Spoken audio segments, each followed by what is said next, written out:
आज के इस वीडियो में हेल्थ एंड फिजिकल एजुकेशन में हम फिजिकल फिटनेस की बात करने वाले हैं। फिजिकल फिटनेस के बारे में जानने वाले हैं। हम जानेंगे समझेंगे कि फिजिकल फिटनेस होती क्या है। हम किसे कहते हैं फिजिकल फिटनेस। क्या आपकी हाइट बहुत अच्छी है तो हम उसको फिजिकल फिटनेस कहेंगे, या आप बहुत ज़्यादा सुंदर हैं तो उसको हम फिजिकल फिटनेस कहेंगे, या आप बहुत अच्छा खाना खाते हैं तो उसको हम फिजिकल फिटनेस कहेंगे। किसे कहेंगे हम फिजिकल फिटनेस? तो इस वीडियो में हम इसके मीनिंग की बात करेंगे, इंपॉर्टेंस की बात करेंगे और मोटर कंपोनेंट की बात करेंगे। तो वीडियो को पूरा देखिए और लास्ट में कमेंट करके अपना फीडबैक जरूर दीजिएगा। तो वीडियो को हम शुरू करते हैं। आज का हमारा टॉपिक है physical fitness, meaning, importance and components. तो सबसे पहला क्वेश्चन हमारे माइंड में यही आता है कि व्हाट इज फिजिकल फिटनेस, शारीरिक दक्षता होती क्या है। तो देखिए, जब हम फिजिकल फिटनेस की बात करते हैं, it is a state of health and wellbeing, कि ये स्वास्थ्य और कल्याण की एक अवस्था है। It enables a person to perform daily task without excessive fatigue, कि यह एक व्यक्ति को बिना अत्यधिक थकान के दैनिक कार्यों को करने की अनुमति देता है। आपके रोजाना के जो डेली रूटीन जो वर्क है, जब आप उसको आराम से कर ले रहे हैं, ठीक है, आपको ज्यादा थकान नहीं होती, तो इस स्टेज को भी हम क्या कहेंगे? हम फिजिकल फिटनेस कहेंगे। कि आप बिना किसी थकान के आप डेली का जो अपना काम है बहुत जल्दी से मतलब कर रहे हैं।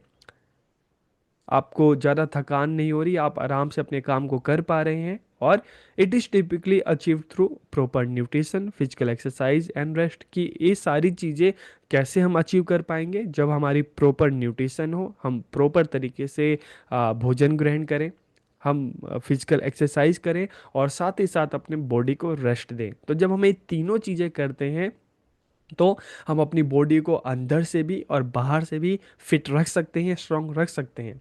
ऐसा नहीं कि आप फिजिकल एक्सरसाइज आप डेली करो लेकिन आपकी न्यूट्रिशन अच्छी ना हो, आप खुद को रेस्ट ना दो। और ऐसा भी ना हो कि आप न्यूट्रिशन तो पूरा ले रहे हैं लेकिन आप किसी तरह की कोई एक्सरसाइज नहीं कर रहे, आप रेस्ट नहीं कर रहे। और ऐसा भी नहीं कि आप न्यूट्रिशन भी ले रहे हैं, फिजिकल एक्सरसाइज भी कर रहे हैं, लेकिन आप अपने बॉडी को रेस्ट नहीं दे रहे। जब हम फिजिकल फिटनेस की बात करते हैं तो इसमें तीनों चीज़ें आती हैं, प्रॉपर न्यूट्रिशन भी है, फिजिकल एक्सरसाइज भी है और रेस्ट भी है। जब आप ये सारी चीज़ें करते हैं तो आप देखेंगे आपका जो रूटीन का जो डेली वर्क है ना, आप उसको बिना थकान के आप अच्छे से उसको कर पाएंगे। मॉडर्न एक्सरसाइज साइंस क्या कहता है? इसने फिजिकल फिटनेस को अलग अलग कंपोनेंट्स में कैटेगराइज किया है। तब ये कंपोनेंट्स कौन कौन से हैं उसकी हम बात करते हैं। ठीक है, motor components of physical fitness. तो इसमें स्ट्रेंथ आता है, फ्लेक्सिबिलिटी है, एंड्योरेंस है, स्पीड है, एजिलिटी है और न्यूरोमस्कुलर कोऑर्डिनेशन है। तो ये सारे इसके कंपोनेंट्स हैं। तो एक एक करके हम बात करते हैं। देखिए, सबसे पहले अगर हम स्ट्रेंथ की बात करेंगे, शक्ति की बात करेंगे, तो इसका मतलब क्या है? इसका मतलब है this refers to the maximum force a muscles can exert in a single attempt, कि एक मांसपेशी एक बार के प्रयास में अधिकतम आप कितना बल लगा सकते हो, कितना काम कर सकते हो। जैसे एग्जाम्पल के लिए भारी वजन उठाना या किसी भारी वस्तु को धक्का देना, तो आपकी स्ट्रेंथ क्या है, आपकी ताकत क्या है, आप किसी भी काम को करने में कितना ताकत लगा पा रहे हैं, कितना आप कर पा रहे हैं, कितना नहीं कर पा रहे। तो इससे क्या पता चलता है? हमें हमारे स्ट्रेंथ का पता चलता है। और जब हम फ्लेक्सिबिलिटी की बात करते हैं तो इसमें क्या है, बॉडी जो मूवमेंट है वो आपकी अच्छे तरीके से हो सके, इसके लिए हम योगा करते हैं, एक्सरसाइज करते हैं। तो it is the range of motion of the joints, की लचीलेपन जोड़ों की गतिशीलता की सीमा है।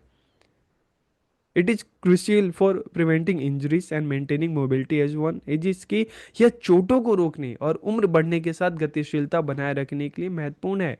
कि अगर आप अपनी फ्लेक्सिबिलिटी पे ध्यान देते हैं बॉडी की, तो धीरे धीरे जैसे जैसे आपकी एज बढ़ेगी तो आपकी जो जॉइंट्स हैं, ठीक है, उसकी मूवमेंट अच्छे से होती रहेगी, उसमें किसी तरह की कोई प्रॉब्लम नहीं आएगी। और ये पॉसिबल कब होगा? जब स्ट्रेचिंग करेंगे, योगा प्रैक्टिस करेंगे, तभी पॉसिबल हो पाएगा। और अगर हम तीसरे कंपोनेंट की बात करें, ठीक है, तो जब हम एंड्योरेंस की बात करते हैं तो ये दो तरह के होते हैं, एक कार्डियोवास्कुलर एंड्योरेंस है और दूसरा क्या है, मस्कुलर एंड्योरेंस है। तो सबसे पहले अगर हम कार्डियोवास्कुलर एंड्योरेंस की बात करते हैं, हृदय श्वसन सहन शक्ति, तो ये क्या है? यह आपके जो आपके लंग्स हैं, हृदय और फेफड़ों की वह क्षमता है जिसमें वे निरंतर शारीरिक गतिविधि के दौरान शरीर को ऑक्सीजन पहुंचाते हैं। जैसे नॉर्मल हम देखते हैं, रनिंग करते हैं, स्विंग करते हैं, साइकिलिंग करते हैं, ठीक है, वॉकिंग करते हैं। तो ये सारी चीज़ें हैं, जब आप इसको कंटिन्यू करते हो तो आपकी जो, चाहे हम बात करें हार्ट की बात करें, लंग्स की बात करें, प्रॉपर जो एक मात्रा में आपके शरीर को ऑक्सीजन पहुंचाते रहते हैं, जिससे आप ये जो काम है कॉन्टिन्यूटी में कर सकते हैं। ठीक है, तो इससे आपके जो लंग्स हैं वो स्ट्रांग होते हैं। ठीक है, रेस्पिरेटरी जो सिस्टम है वो बेहतर होता है। ठीक है, तो this is the capacity of your heart and lungs to deliver oxygen to the body. ठीक है, और अगर हम मस्कुलर एंड्योरेंस की बात करें तो ये क्या है? यह बिना थके लंबे समय तक बार बार मांसपेशियों के संकुचन करने की क्षमता है। जैसे आप इस इमेज में कर रहे हैं, अलग अलग जो हम एक्सरसाइज करते हैं, कि कोई भी हम एक्सरसाइज करें कॉन्टिन्यूटी में, हम किस तरह से उसको कर पा रहे हैं, नहीं कर पा रहे।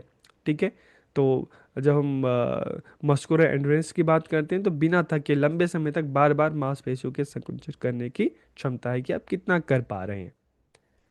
और अगर हम स्पीड की बात करें तो speed is the ability to move the body और its part as quickly as possible, कि आप जो क्या है कि आप अपना जो काम है, आप जो डेली रूटीन है, ठीक है, उसको कितने तेजी से कर पा रहे हैं।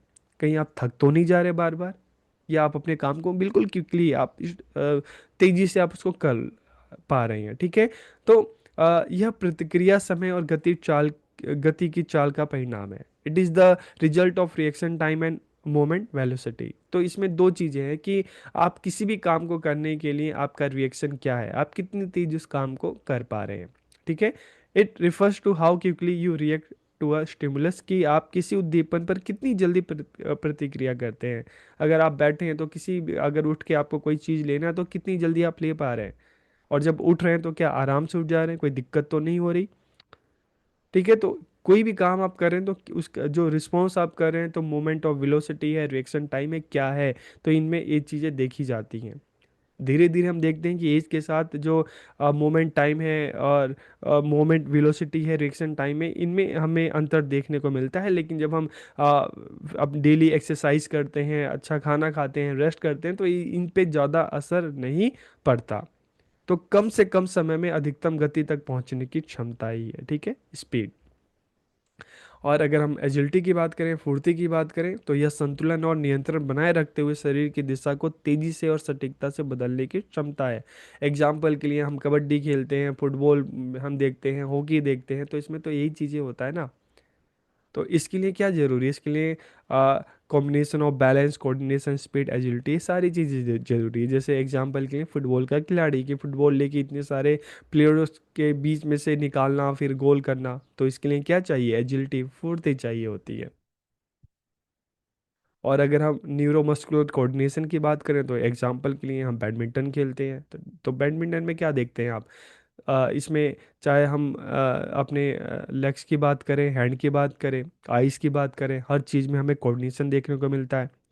शटल को आपके पास आता है तो भी आपको ध्यान रखना पड़ता है कि किस टाइम में हम उसको हिट करना है अपने रैकेट से, और किस स्पीड में करना है, हमें दूर तक ले जाना है या पास करना है।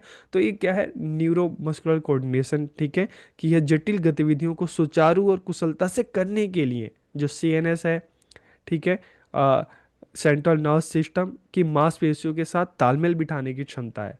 यह सुनिश्चित करना कि गतिविधियां सटीक और सही समय पे हों, और आप काम भी अच्छे से कर सकें, और आपकी जो ऊर्जा है, एनर्जी है, वो भी कम लगे। ठीक है, तो इसे हम क्या कहते हैं? Neuromuscular coordination. अब हम बात करते हैं इंपॉर्टेंस ऑफ फिजिकल फिटनेस, शारीरिकता का क्या महत्व है, क्या इंपॉर्टेंस है। तो जब हम इसके इंपॉर्टेंस की बात करते हैं तो the importance of physical fitness is not limited to external appearance only, कि फिजिकल फिटनेस का मतलब ये नहीं कि आप बाहर से बिल्कुल हट्टे कट्टे दिख रहे हैं, आपकी हाइट बहुत अच्छी है तो आप फिजिकली फिट हैं, नहीं। It serve as the foundation for a productive and healthy life, की है, एक उत्पादक और स्वस्थ जीवन की नींव है। इसके उस स्तर को बनाए रखने का प्रभाव शरीर, मन और समग्र दीर्घायु पर पड़ता है। अगर आप अपनी फिजिकल फिटनेस को बनाए रखते हैं, जैसे मैंने तीन चीज़ें बोली आपको, ठीक है, कि आपकी डाइट जो है, न्यूट्रिशन है, अच्छा होना चाहिए, फिजिकल फिटनेस होनी चाहिए, और मतलब एक्सरसाइज, और तीसरा क्या है? शरीर को प्रॉपर तरीके से रेस्ट देना। ठीक है। जब आप ये सारे काम करते हैं तो आप फिजिकली भी फिट रहेंगे, मेंटली भी फिट रहेंगे, और आप अच्छी लंबी जिंदगी जिएंगे और बिना किसी बीमारी के, और आपका शरीर भी हमेशा आपका साथ देगा। तो नियमित शारीरिक गतिविधि पुरानी बीमारियों को रोकने के सबसे प्रभावी तरीकों में से एक है। जो क्रोनिक डिजीज होते हैं, अगर आप फिजिकल फिटनेस की हम बात करें, रोजाना आप अगर एक्सरसाइज करते हैं, योगा करते हैं, अच्छा खाना खाते हैं, तो आप क्या करेंगे कि जिन बीमारियों से खुद को दूर रख सकते हैं। अच्छा खाने का मतलब क्या है? जो हेल्दी खाना है, ठीक है। इसमें फास्ट फूड और ये जंक इस फूड ये सब नहीं आते। और इसके अलावा strengthen the heart muscle and improve blood circulation. इससे क्या होता है? हृदय की जो मांसपेशियां हैं उसको मजबूत करता है, रक्त संचार में सुधार करता है। जैसे हम अगर रनिंग की बात करें, जंपिंग की बात करें, तो इससे क्या होगा? आपका जो रेस्पिरेटरी सिस्टम है, ठीक है, वो बेहतर होगा। आपकी जो लंग्स हैं, मांसपेशियां हैं, सब मजबूत होंगी, रक्त संचार में सुधार करेगा, और this reduces the risk of heart disease and high blood pressure. तो इससे हृदय रोग और उच्च रक्तचाप, हाई ब्लड प्रेशर जो है, उसका खतरा कम हो सकता है।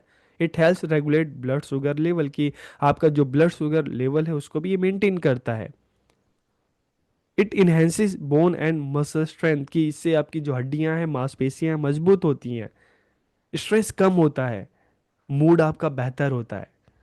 और इसके अलावा regular physical activity improve blood flow to the brain, कि इससे क्या है कि मस्तिष्क में रक्त के प्रवाह में सुधार होता है, आपकी मेमोरी है, कंसंट्रेशन है, मेंटल क्लैरिटी है, ये सारी चीज़ें बढ़ती हैं।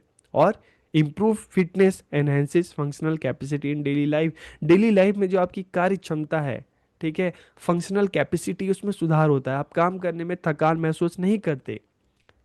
इससे आपको शरीर को ज़्यादा एनर्जी मिलती है और थकान कम होती है। इसके अलावा आपकी जो स्लीप क्वालिटी है बेहतर होती है, इम्यूनिटी सिस्टम आपका स्ट्रांग होता है, और आप लंबा भी जिएंगे तो आपको फिजिकली किसी तरह की आपको समस्या नहीं आएगी।